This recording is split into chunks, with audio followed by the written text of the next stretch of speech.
First speaker today is Jason Maude, Chief Technology Advocate for Starling Bank. He will speak. There'll then be a chance for about 10 minutes to actually ask him any questions. We'll then hand over to the next speaker. We'll get ourselves organized from there. What Jason's going to be talking about is how do you go about building an innovative culture. So, ladies and gentlemen, Jason Maude.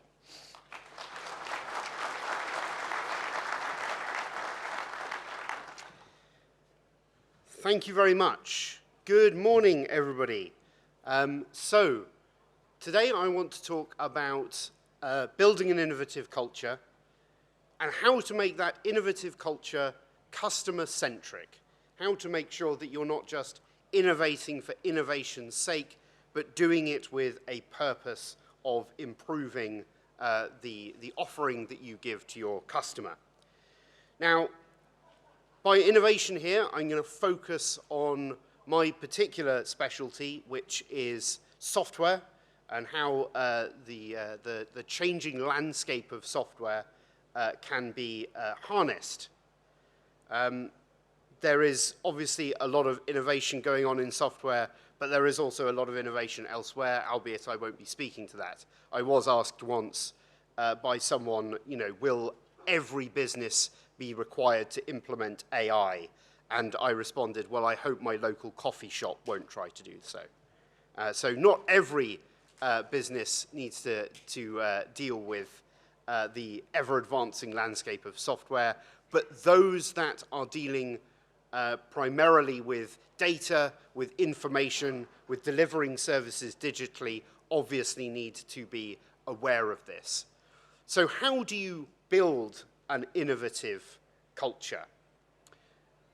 I'm going to be throwing in examples of how Starling Bank has done things throughout this, because I think that Starling Bank has managed to somehow capture that secret sauce of being an organization that really changed things, shook things up, transformed its industry, which is that of retail banking, and did so through the innovative use of technology. And it all starts with culture.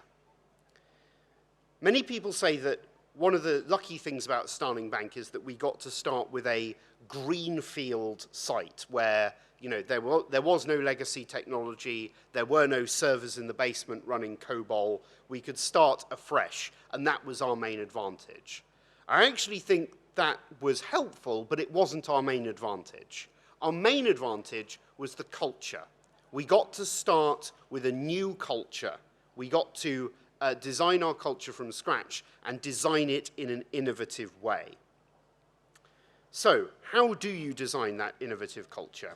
Well, firstly, I'm going to go back and take a step back and ask, what does innovative look like from a software point of view?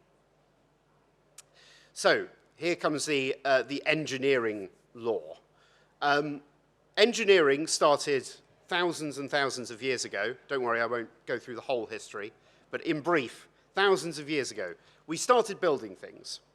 And what we started building were physical things in the real world. Buildings like this, bridges, and then eventually things like vehicles, carts, and eventually cars and planes and trains and so on.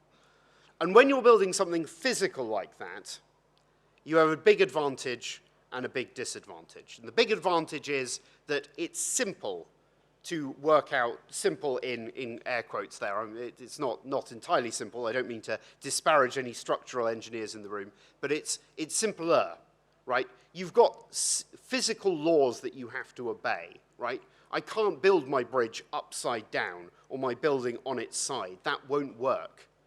I need to build the building in a way that makes it, conform to physical laws as well as laws of the land.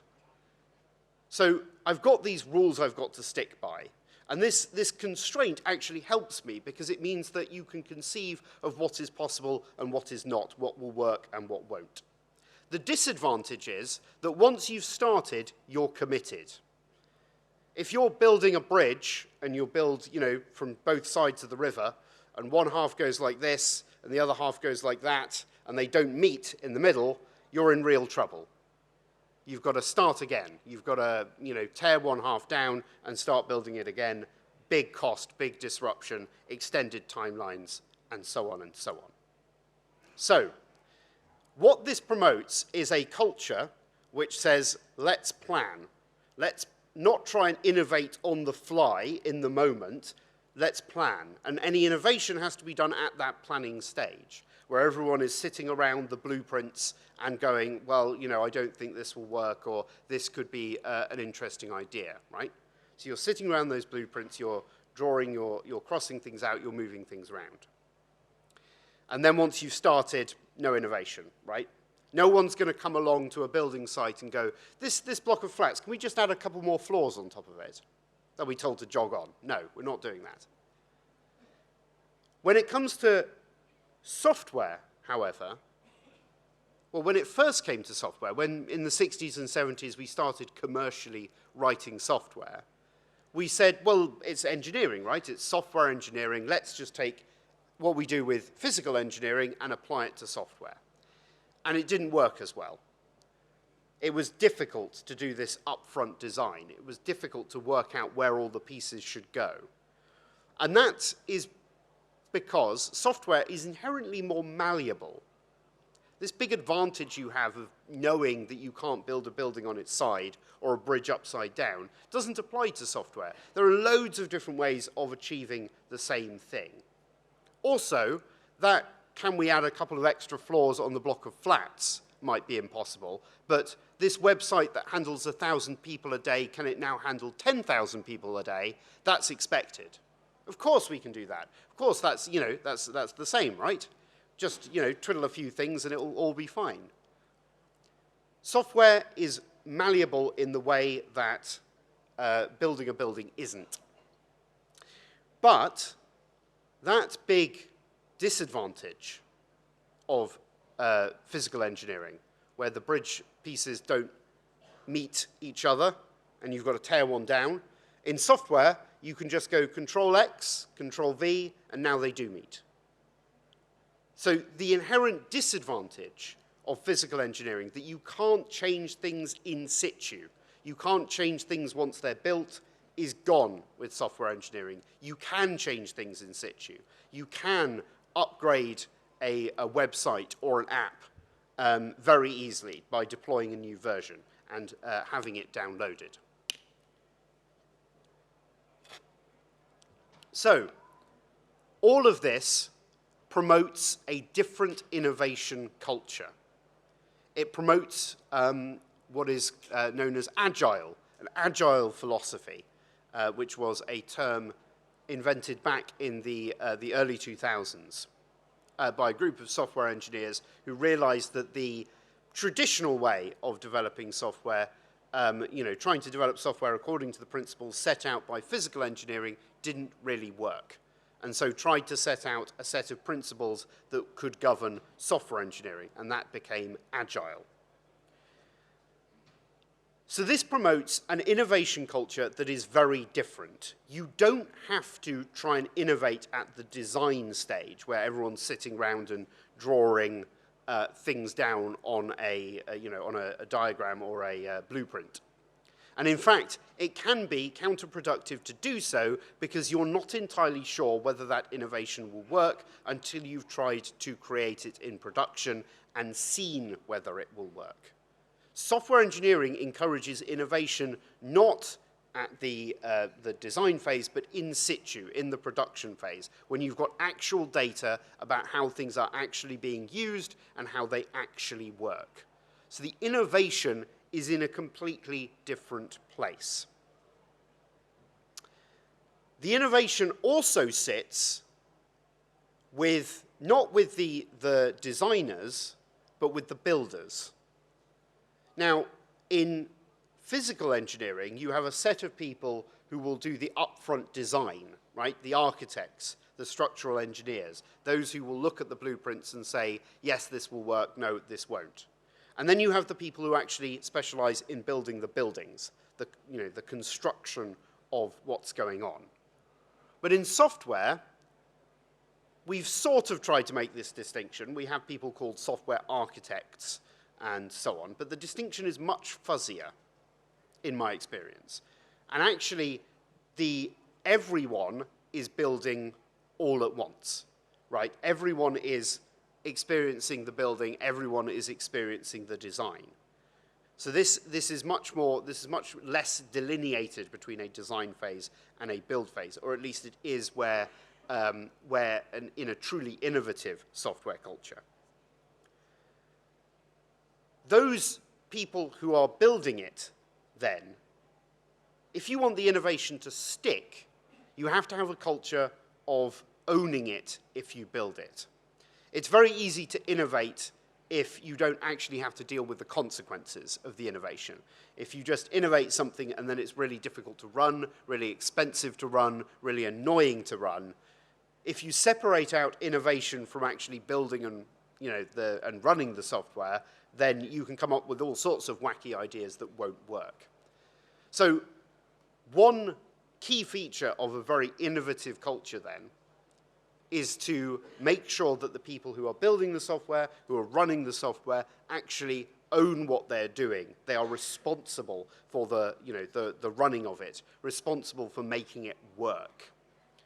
Because that way, innovation, when it happens, will actually stick around and it will actually do something, and it won't just be discarded as too difficult or too annoying to run. Because of this nature of software to be developed in this much more iterative manner, where you can change things in situ, where you do have builders and designers working, almost hand in hand or being the same people, you need to make sure that you are constantly checking what is going on is right. And this is where we start to move more into the customer centricity of things. What are you actually doing, designing and building? Software engineers do have a tendency to want to perfect pieces of code and can spend ages working on a piece of code until it's perfect in an abstract sense. But actually, what you need to do is make sure that it delivers what is actually going on. So in addition to having the responsibility principle of making sure that people actually own what they're doing, you also need a principle of connecting the software engineers with the outside world, with people who actually understand what is going on. Now, in a complex industry like banking, where there are a lot of rules and regulations about what you must do, and there are a load of other risk-based considerations about, say, who you can and cannot lend money to, there are a lot of experts who are very deep into their particular field within banking. These people should be very connected with the software engineers. They need to be able to interact with the software engineers in a very, very close manner to make sure that they actually are, they actually have an understanding of each other. By that I mean that the software engineers really understand how lending works. How do we decide whether a person should receive credit? What credit product should they receive? And so on and so on. And the people working in credit need to have an understanding of what the software can and cannot do. So these two groups need to work very closely together, cross-functional teams. The way to encourage that in culture is to make sure that you encourage that anyone can go and talk to anyone else. Building walls between departments is, causes difficulties, right? Having a thing where I can't talk to someone in the credit team unless I go up to my manager who talks to the credit person's manager who talks to their person who gets us together discourages innovation because it's too much hassle for me to do that, so I'll just make it up. You want to remove all of those barriers. Anyone should be able to go and talk to anyone else and ask them. People should be able to say, yes, I know about that, or no, that's not me. You need to go and talk to someone else, right? Everyone should be aware of how they are working, what their responsibility is, what their sphere of knowledge is, and be able to work with people who have spheres of knowledge that are also required for the development of a particular thing, and they should, work together in order to deliver that. When I talk about walls, I don't just mean metaphorical walls, I also mean physical walls, right? We have offices, all of Starling Bank's offices have a mixture of people from different disciplines in them, right? We don't just have an office for the people working in credit. We don't just have a customer service center where all the customer service people work. We have engineers in every single one of our offices who are working on developing software. We have, different people are located in different offices, different disciplines mix. We encourage this mix, we want this mix, because we want people to communicate with each other and develop that cross-functionality that is incredibly important for building that innovation culture. Another important thing about innovation, and this is very specific to software, is to make sure that your software encourages innovation by being resilient to failure. Innovation means failure. It means change, and it means things going wrong, right? You can't escape that. No one can escape that. Not even the big banks who do things incredibly slowly and check things incredibly laboriously. They are not immune to failure either. RBS suffered a massive IT disaster in 2012. TSB suffered one recently as well. Big banks are not immune to failure simply because they go slowly. So the important question is not how you can avoid failure. The important question is when failure happens, how do you make sure that the impact is limited? Right? You've got to make sure that your software is in that place where it autocorrects. If something goes wrong, it realizes something has gone wrong.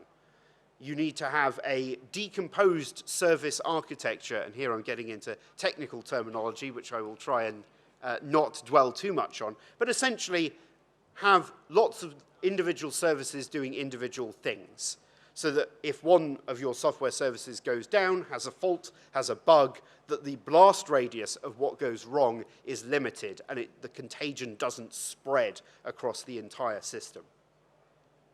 If you build a system, a software system, that expects failure to happen, where the software engineers are going, I know my software is going to go wrong, how am I going to make sure that when it goes wrong, it autocorrects, or at least limits the blast radius of what goes wrong, then you will be more encouraged to innovate, because you will trust that if you get something wrong, that the actual impact of that on your customers will be not so great.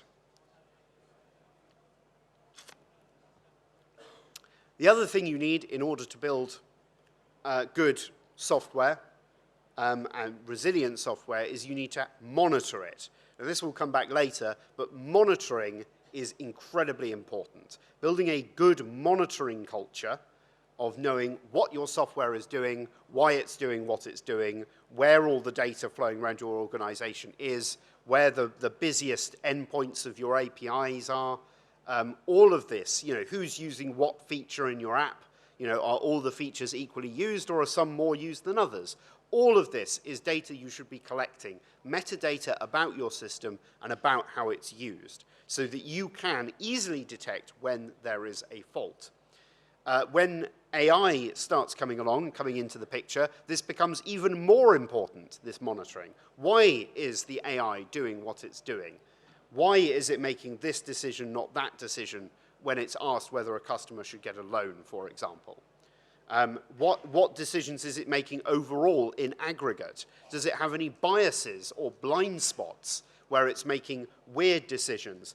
Is your AI system more likely to give customers a loan on a Saturday or Sunday? And why is that? These sort of questions you have to have monitoring all over the place to make sure that your system is doing what you think it's doing. And that will only increase as AI comes into the picture.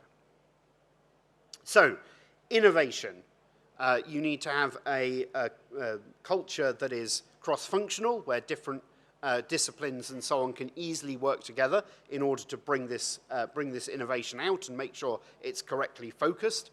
You need to have a culture where people are actually working together, they're working together, and they're not only working together, but they're taking responsibility for what is happening. So they are building it, they own it. they run it. They are the ones who are responsible, and that makes sure that the innovation is stable. And then you've got to make sure that you are encouraged to innovate by having a system that, when it inevitably goes wrong, limits the damage that it does and is very quickly restorable back to normal health. Now, that's a lot on innovation, but then the question is, well, how do we make sure that innovation is customer-centric? Now, that is all about the questions you ask of the software. When you're looking at the software and deciding how should we develop this, what are the questions that you ask? Now, the first question, there are going to be three questions here, and the first question is, what are the outcomes for the customer of this software? What are the customer outcomes? In banking, we are being required by the new consumer duty regulations to consider customer outcomes more and to consider not just what we're doing internally and are we ticking all the correct boxes, but what is the customer actually experiencing, right? Because there's been too much of a culture of ticking all the boxes, but then ignoring that the ticking of all the boxes doesn't actually give the customer a good outcome. So focusing at least some of your monitoring, a good portion of your monitoring, on asking the question, what is the customer actually experiencing? What are they actually getting? If I pick up my phone and use the app that you have developed, what are the sort of times that I can expect to experience, the wait times on the app? Is there a lot of lag? If I request something, do I have to experience a long queue? If I call you up, do I have to experience a long hold times and that sort of thing? Do I get my product, if I'm ordering a product via your app, do I get my product on time? Is it in good condition, right? All of those sort of questions, you need to be monitoring that and seeing what the customer is experiencing, because that will allow you to focus on where the problems are, focus on where you're not delivering a good customer outcome, and innovate to try and develop that. That's question one. Going on to question two, which is slightly more impactful, is what does the customer want? So this can be achieved by asking the customer what they want, which is one way of doing things. But you can also look where they're actually, what the customer is actually doing. You can use that monitoring of customer outcomes to determine, well, what are they actually using in our app? Are there particular features that are more used than others? And then you can make a decision, well, maybe what the customer wants is that particular feature that they're using a lot of, so maybe we improve that feature, we focus on that feature, or maybe we go, actually, we need to improve some other features and advertise and promote them more so that customers actually use them. At Starling, we have a whole plethora of features, and we know which ones are more used and which ones are less used.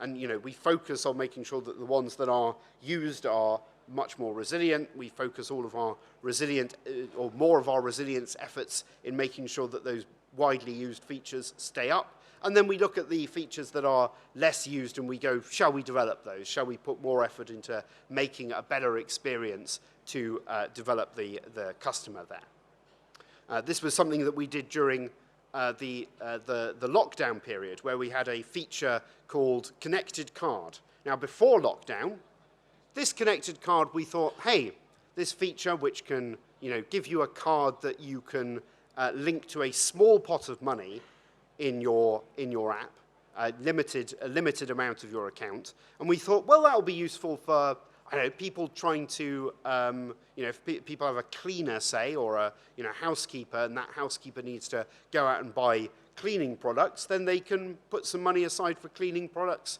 and give their cleaner a card to go and buy them, rather than having the cleaner invoice them for those particular products. We thought, yeah, that's okay, but that's rather niche. It's a rather niche use case. Let's leave it to one side. So we didn't really develop it. Then COVID came along. Everyone went into lockdown. And suddenly, Connected Card became a lot more or useful, a lot more of a feature.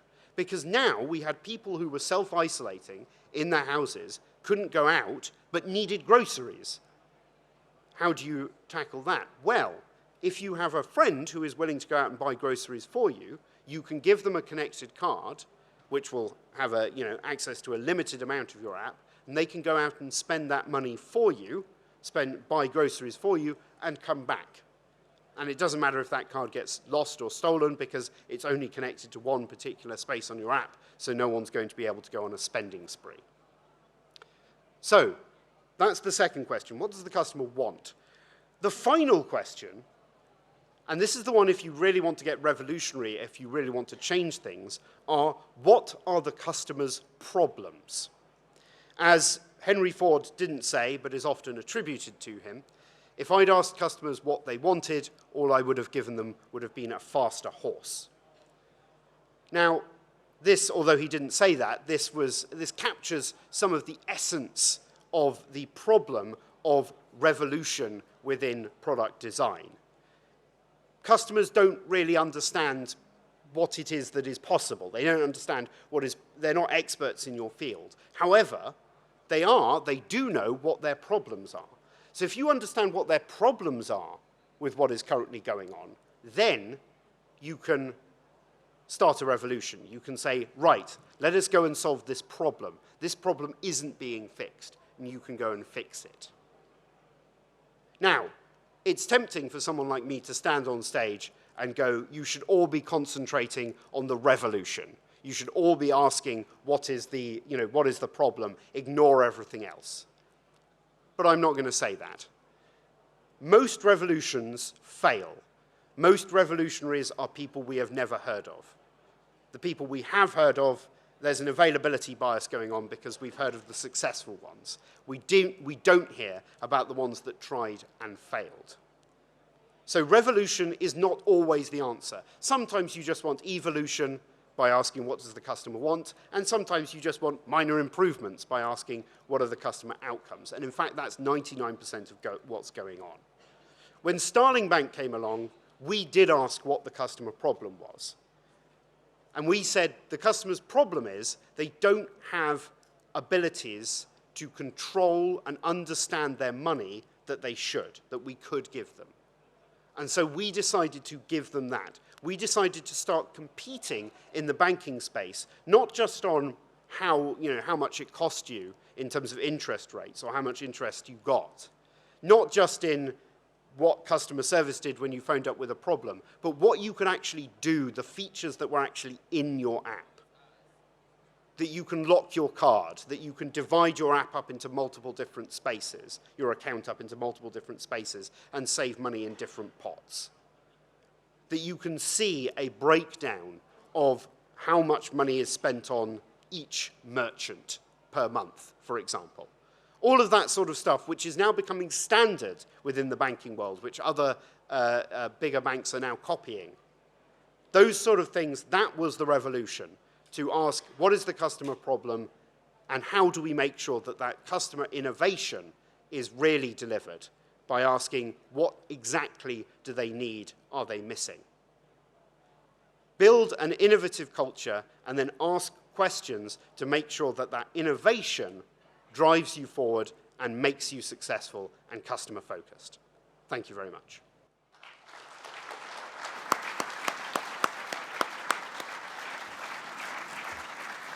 Thank you very much, Jason. Do you want to take a seat just now? Now, if you have, there's an opportunity now to ask questions of Jason for about 10 minutes. If you have another session at 10 o'clock, can I ask you to sort of move away now and actually move to the other room where you're required? I apologize to everyone who's had to stand through that first presentation. That came as a bit of a surprise to us. It shouldn't happen for the rest of the day, hopefully. Our next speaker is Jane Austin, Chief Product Officer at Juniver. And she's going to be talking about putting humans at the heart of your business. But as I say, if you want to attend one of those other sessions, please do so now. Jane, would you like to come up? Jane, would you like to come up as well just now? Thank you. Right. There's Two ways of asking questions. We've got microphones live on the floor, so you can stick your hand up old school if you've got a question. Yep. Got a question here right at the very front, please. If we could get a microphone to this lady, thank you. Or the Slido, and you should be able to download that off the back of your card, okay? Can I ask you to keep the noise down, folks, while we start these questions? Thank you. Thank you very much for the overview. Can you hear me?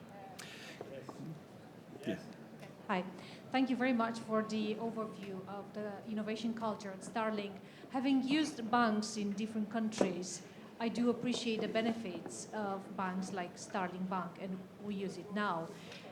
Could you please go into the meaning behind these banks like Starling and why it's being called challenger banks or neobanks? Mm-hmm.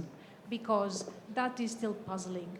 Because Sure. You have customer in mind, so why challenger banks? Yeah, absolutely. So I think the label challenger banks was applied to banks that started up after the financial crash in the late noughties. And it didn't just apply to digital banks, entirely digital banks like Starling. It also applied to banks like Metro, which are much more traditional in their approach. But the challenger label was basically meant to indicate that they were challenging what they saw as a failure in the bigger banks to be truly customer-focused and customer-centric. That these bigger banks were too busy pursuing profit and not focused enough on what the customer actually needed. So I think that's why they're called challenger banks. Okay. Another question there, gentlemen. Okay, thank you. Jason, thank you very much. Great overview of innovation and some of the measures to instill that as a culture. A couple of additional ideas in mind. I want to check if these are sort of actively implemented within Starling Bank in your experience. Around performance management. So you've discussed the kind of enabling environment for innovation, but the performance management processes within Starling Bank, are they focused on individual performance or collective performance? What are the incentive structures around that? And also just the typical kind of leadership behaviors and team routines to get this cross-functional culture that is avoiding the typical sort of toxicity of defensive reasoning, blame that is inherent in so many organizations, no matter what the explicit proclaimed culture might be. Thanks. Sure. So a lot of the two are tied together. Performance management is fairly, I would say, there isn't a performance management, how to put it? There isn't a very defined performance management regime. It's more ad hoc, and this, I think, is a consequence of doing things in this more innovative way. As soon as you try and put in a very defined performance management regime, you end up in a position where this defensive reasoning does start to slip in, because you start going, well, whose fault is it that something went wrong when things inevitably do go wrong, right? Rather than saying we could do better as a bank, you have to say, well, you could do better because I want a 3, not a 2 on my performance review, right? So we don't have that particularly in order to avoid this sort of two departments pointing the fingers at each other. In terms of how to build the culture, regular contact is necessary, right? Rather than just contacting people when you need to innovate, contact people whenever you feel is, on a regular basis, whenever however you set that cadence. But making sure that you have that constant cadence throughout is very important. Can I add to that question? Essentially, you said that software engineering, it's practical design, rather than theoretical. And practical things work or they don't work, they succeed or they fail. Do other branches of the bank understand that? Because it must produce a different mindset in the people who are working in the software. Yes and no. So there are branches of the bank that really get it and really go, oh my God, this is amazing. Why can't we have this everywhere? A lot of that is in operations, because they will ask for something and then it will magically appear within 2 weeks rather than after a 6-month planning project. Less so maybe in departments like finance, which are much more used to budget cycles and annual processes and things like that. It is more difficult to get that across to them, but they appreciate the, advancements, rapid advancements we've made, and can understand that part of that is due to this more iterative culture. Got it. There was a question from a gentleman there.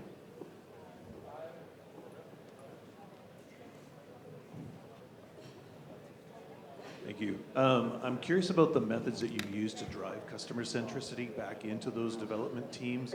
You talked about identifying what problems they have. How do you understand what those problems are? You talked about maybe looking at metrics and data, but as you're developing innovative solutions, how are you getting that feedback from customers to know if you're on the right track? Sure. So we conduct occasional customer focus groups and customer, where we run customers through the app and so on. We also just monitor a lot how people use the app, right? And what, where the sticking points are. Is it taking too long to get through a particular process? Are we seeing a particular drop-off rate in, particular places in onboarding or customer contact, for example? Are we seeing more complaints about a particular feature? So all of that monitoring then gets fed back to people whose job it is to look after the product that Starling Bank produces. And these people then are, again, regularly meet with, are tied to the engineering teams and can feed back to them. We need some, advances here and that sort of thing. Another consequence of the engineers owning the software is that they really care about what they deliver to customers. They're not just, I have worked at firms before where I've written some software, chucked it over the wall. I have no idea if it's in production or not. I have no idea whether it'll be in production in 6 months' time, a year's time, or never. But when I was at Starling and developing software, I wrote some software and, I know it's going to be in production probably the next day. So, and then I will be responsible for making sure it delivers for the customer. Again, just adding to that question, on the subject of responsibility, you said that a key feature of good design is ownership, responsibility. Give me an example of where that didn't happen. You don't need to name names, but just, what were the consequences? There were, yes. So one example I'll use from I won't name names, but from a previous firm is that I was working at a firm that was producing software and was doing, leasing of assets. And they had a particular asset that they were leasing, and I went in as a software engineer and said, well, let's have a look. We need to make some system improvements. Show me an example. They showed me an example of a yacht, and they said, here's a yacht. It's worth £1 million. Great, fantastic. Can we see, the profile of rental payments? Oh, it appears we haven't collected any rental payments. Right. Oh, what? You haven't collected any rental? No, we haven't collected. Well, why not? Oh, I don't know. Well, when was it, leased out? Oh, about 2 years ago. Where is this yacht? Nobody knows. But the point was that... What's the name of this firm? Yeah. No names for fear of, my lawyers have advised me. But the point here is that what wasn't being concentrated on there was the possibility of failure. And if engineers had actually been running and responsible for that system, they would have and had been working with the collections department, they would have very quickly realized that sometimes people don't pay money back and that this needs to be taken account of and built into the system. But because it wasn't, this yacht was allowed to go missing. And that was a bit of a problem. On that note, I'm going to leave it there. Jack, can I just ask you to thank Jason Maude one more time, please? Thank you very much, Jason. That was awesome. Thank you.